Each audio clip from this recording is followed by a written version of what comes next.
one of the things we talk a lot about at Triad is, we want to unlock a founder like you that obviously is very passionate about the business, has done a great job scaling the business, but it's not a big enough dream if it doesn't require a team. And as you scale, how do you take kind of what's locked away in Victor's head and the vision and kind of the foundation of why you created the firm in the first place? And now how do we get that into new players on the team, new talent on the team, and how do we make sure we're all aligned and running the same direction?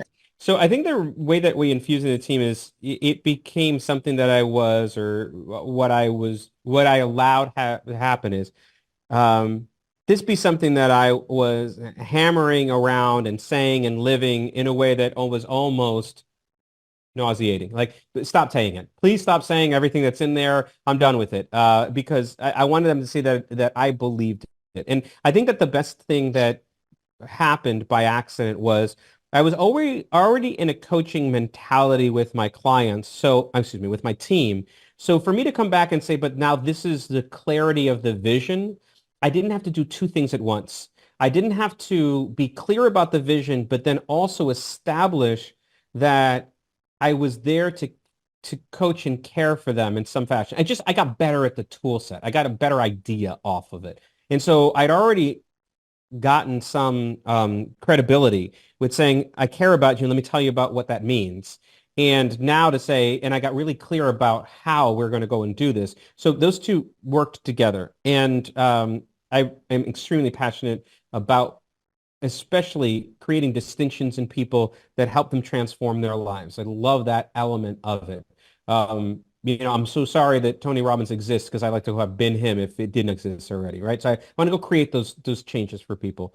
But the other thing that ended up happening to help with the infusing it is that we systematized it. So we found the opportunities for it to live as the standard operating procedure. So for example, we talked about those meetings that you had. We now have an agenda item so that every week there's an agenda item that goes over one element of it. So we had put it into the fabric of the institution in instances like that, in the hashtags that we use, both internal and external marketing, and the wins that we share. That it was interesting because I talked about the fact that one of our team members really highlighted I wasn't using the best is yet to come as the hashtag. I was using something else. But the team members were the one that elevated that and actually adopted it on their own. And who am I to get in their way? So when that ended up happening, the hashtag of the best is yet to come ended up being everywhere off of it. Kristen adopted it. So you saw that it's got sort of this earworm version of it that goes beyond our team. But we then institutionalized it that on the wins that we were having, or if we were on vacation or whatever else, the internal communication had the hashtag. The internal communication was linked to that. So we just made it a piece of the fabric that we were living when that happened. And that helped it take root, I think, a little bit faster than if it was top down and only me. The second thing, You hit one sure. thing there that I want to piggyback off of. What's really cool once you extract it out of your brain and you get it in a translatable format, piece of paper or document that you can bring into meetings and share with the team. We've seen the same thing at Triad. Like DBDL did not come from Brad and it did not come from Sean. Mm. It came from Nick Whitaker, because we were saying, hey, we want to do business and do life with our members, guys like you. And Nick just like DBDL. And we're like, dang, that kind of has a cool ring to it. Actually, it's right here on my shirt sleeve. But thank you, Nick Whitaker, right? So what's cool is when you actually take that next step and infuse that into the team conversation, you know, we all want great talent on the team. All want A players. You'll be amazed what A players do with that and how it evolves and changes and how they take it and run with it. And it sounds like the exact same thing happened inside of your firm. It did.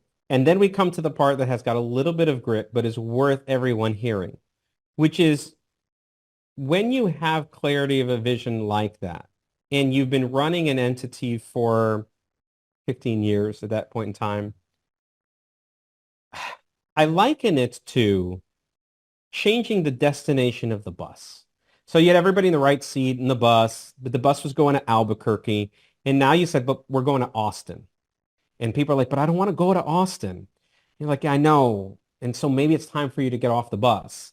Who on But your team wants to go to Albuquerque over Austin? I need to talk to these people. how about the fact that maybe I was the one that said we should go to Albuquerque or allowed that we go to Albuquerque? And I finally got wise and said, listen, Austin is weird. Let's go to Austin, right? Those of you who don't know, that's their tagline.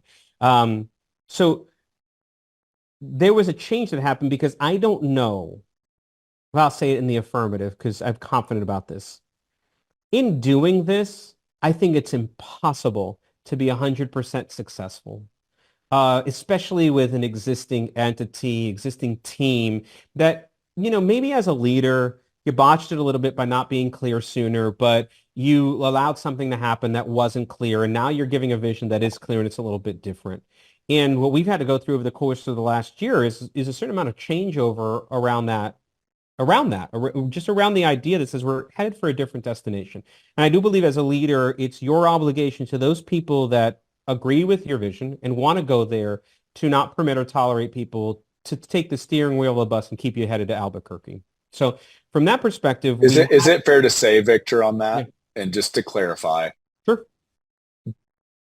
did a few people have to get off the bus that weren't up for the new destination? Did that create some, like All based on kinds where of we're things. going? Some people Yeah. self-selected off the bus.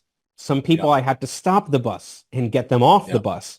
So, it manifested itself in different ways. And some people weren't up for the challenge of where we were Mm-hmm. going. In other words, they like the destination, but they actually don't ask me to do anything different than what I was doing before off of it. They didn't want to do Yep. the extra work off of it. So I think it manifested itself in all of the ways. We had about a 50% turnover in the size of our team, and we're only a team of 9. So you might say, okay, it was 50% of the 50% of your workforce went.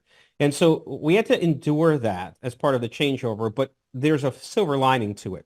And the silver lining, which is the second part of your question, what you asked, is that we got to the point where the people on the team now are able to drive this from the position of being leaders in the firm, not just me at the top bottom, but everybody understanding that they have a leadership obligation. Leadership, as I said before, was the obligation to serve other people and keep them on the path, right? That we're working with each other. So the turnover allowed us to only allow back in the people that are interested in it. I mean, one of the things that we did with that tool that Triad helped us design is we use it as a recruitment tool and as a, not just recruitment, but as a sales tool for new team members. So this is what you're interested in. We wrote the whole ad around it. You come in, we're going to give you that document. We're going to show you the vision, and we're going to have you do a great life exercise. So you make sure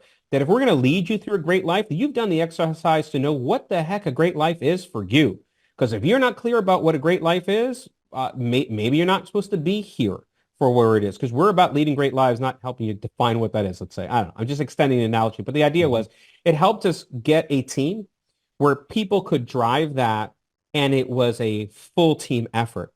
And boy, does that create momentum when I'm not the only person that's dragging it, or when it's not me. And I think this is very common in professional services firm, whether financial services, legal firms, or whatever else, where it's not just me and like 2 other people that are loyal to me. I think that happens a lot, where it's like the Yeah. leader, the founder, and their right hand or their co-conspirator or 2 or 3, but then the rest of the team's not on board, and they're dragging donkeys to get there. But if you get to the point in time where it's everyone, and we had that because we had breakage and had to fill with people that were in there, I think that it makes a big difference, and we were able to see us gain a lot of momentum